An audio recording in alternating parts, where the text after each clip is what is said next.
Hello to all my friends out there. So I was watching some videos and they inferred, well, you should prepare for disasters. Well, what if you don't know how to prepare for disaster?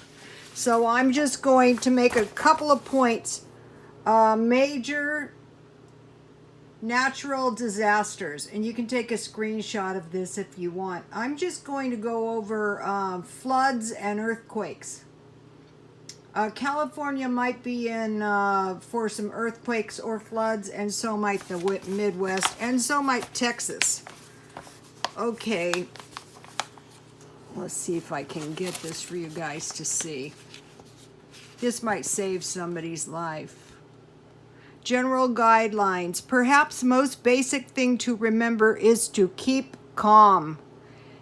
This may mean the difference between life and death. In many disasters, people have been killed or injured needlessly because they took thoughtless actions when they should have done something else or done nothing at all. In time of emergency, taking proper action may save your life. Take time to think. Okay, I'm going down to warnings now. Learn your community's watch signals. Attack warning signal is a wavering sound of sirens or a series of short blasts or whistles, horns, or other devices. We have helicopters in San Diego that fly and give instruction as well. A series of short blasts on whistles, horns, and other devices. It would be good for you to have horns. They're not expensive.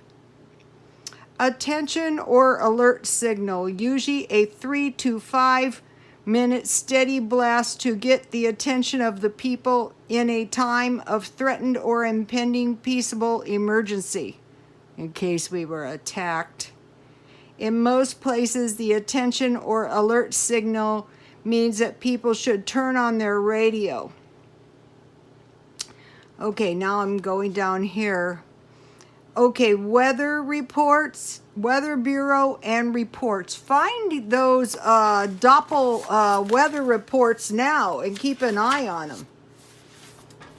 Okay, emergency supplies. A major disaster of almost any kind may interfere with your normal supplies of water, food, heat, and other day-to-day necessities. You should keep on hand or around your home a stock of emergency supplies sufficient to meet your needs a few days or preferably a week. So it's not requiring that much food. Just go through your house and get your food together. And make sure you have water. It would be about 1 gallon per person per day. And remember, you can fill your tub, or you can get big trash cans and fill those, preferably both. If you stayed at home during the disaster, these supplies would help you live through the period of emergency without hardship. If you had to evacuate your home and move temporarily to another location, your emergency supply should be taken with you. The most important items to keep on hand are water, preferably plastic jugs or other stop containers, canned or sealed packaged foods that do not require refrigeration or heat for cooking, medicines needed for family members, and first aid, blanket or sleeping bags, flashlights or lanterns, battery-powered radio, and perhaps a covered container to use as an emergency toilet. In addition, an automobile in good operating condition with ample supply of gasoline may be necessary for you to leave your home. In those parts of the country subject to hurricanes or floods, it is also wise to keep on hand certain emergency materials you may need to protect your home from wind and water. Okay, now I'll go over to this page. A lot of people don't do anything because they don't know what to do after a natural disaster. Don't bring lanterns, torches, or lighted cigarettes into a building that has been flooded or otherwise damaged by natural disaster, since there may be leaking gas lines or flammable material present. Stay away from falling damaged electrical wires, which may be dangerous. Check for leaking gas pipes in the home. Turn off the main gas valve at the meter. Leave the house immediately. Notify the gas company or police. If any of your electrical appliances are wet, turn off the main power switch in the house. Check your food and water supplies before, this is super important, before using them. Don't eat any food that has come in contact with floodwaters. The floodwaters may be contaminated. Okay. Stay away from disaster areas. Sightseeing could interfere with first aid and rescue work and may be dangerous as well. Don't drive unless necessary. Okay, now I'm just going to go over to floods and hurricanes. Follow the instructions and advice of your local government. If you are told to evacuate, do so promptly. If you are instructed to move to a certain location, go there and don't go anywhere else. If you are told to shut your water, gas, and electric service before leaving, do so.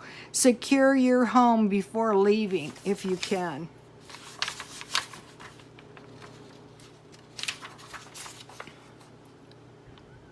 I'll just let you guys have a screenshot. Travel with care. This is super important right here.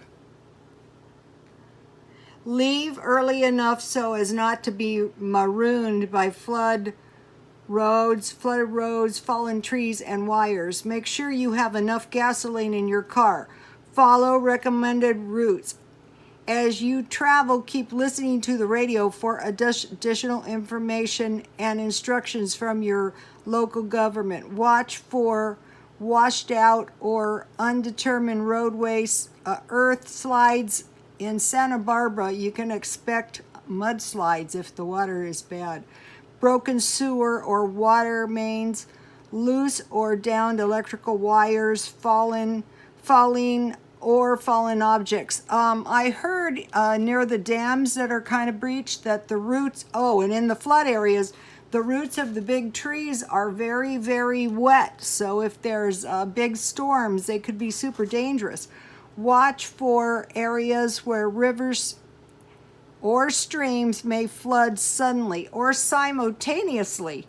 I mean, there could be lots of them at once. It's looking bad for that Orwell Dam. You look that up if you live up there towards, it's a little above Central California. Don't try to cross a stream or a pool of water unless you are certain that the water will be above your knees or above the middle of your car's wheels. Here in the East County, we had a little MGB and the water ran straight into the car. It was that bad. So, and that wasn't even an emergency. During hurricanes, if your house is on high ground and you haven't been instructed to evacuate, stay indoors. Don't try to travel since you will be in danger of flying debris, flooded roads, and downed wires. Special advice for flash floods. If you see any possibility of a flash flood occurring where you are, move immediately to a safer location. Don't wait for instructions to move and then notify your local authorities of danger so other people can be warned.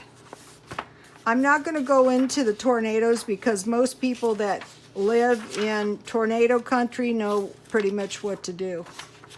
And then there's a couple little things about earthquakes that are important. Okay, earthquakes. They expect you to be prepared. Earthquakes, keep calm, don't run or panic. If you take proper precautions, the chances are you will not be hurt. Remain where you are. If you are outdoors, stay outdoors. If indoors, stay indoors. In earthquakes, most injuries occur when people are entering or leaving buildings from fallen walls and electric wires, etc. If you are outdoors, sit or stay against an inside wall, preferably in the basement, or in an inside doorway, or else take cover under a desk. I don't know about the under a desk, heavy something.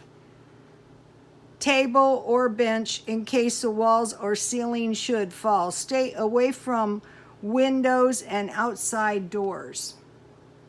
A lot of people would think of running to the front door.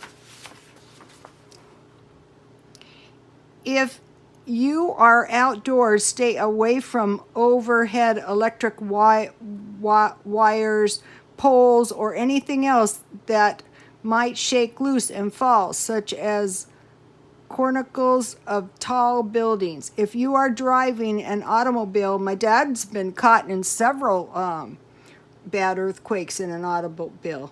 Pull off the road and stop as soon as possible with caution. Remain in the car until disturbances subside.